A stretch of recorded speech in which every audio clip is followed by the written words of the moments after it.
तर नमस्कार मित्रांनो, बघू शकता हा आमच्या निंबापूर गावातला जो आहे तो पवित्र असा देव आहे.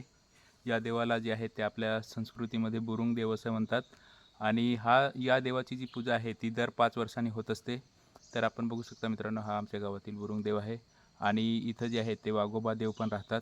वाघोबा देवाने जी शिकार केलेली आहे ती शिकारीचे अवशेष पण आहेत तिथं. बघू शकता मित्रांनो, शिकारीचे अवशेष पण आहेत. तर असं आपला हा जो आहे हा आपला पवित्र देव आहे. तर मित्रांनो, जरूर तुम्हाला यायचं असेल तर या, इथं दर्शनासाठी या. आपल्या निंबापूर गावामध्ये आहे हा आपला देव. तर बघा मित्रांनो, किती सुंदर असं वाईब्स आहे तिथं. मस्तपैकी आजूबाजूचा निसर्ग बघा मित्रांनो, किती मस्त आहे. सूर्यदेवता या साईडला आहेत आणि या साईडला बघा मित्रांनो, किती मस्त असा झरा आहे. बघू शकता मित्रांनो, किती सुंदर असं आहे. आणि ही ॲक्च्युली जी आहे ना, ही गुफा आहे. याच्यामध्ये जे आहे ना ते वाघोबा देवाचं निवासस्थान आहे. आणि इथं जे आहे ते हे आहे. तर आपण बघू शकता मित्रांनो, किती सुंदर असं हे आहे. लोकेशन खूपच सुंदर आहे.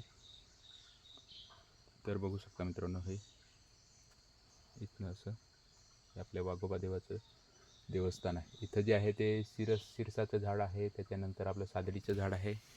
तर बघा मित्रांनो, किती सुंदर असं हे आहे परिसर.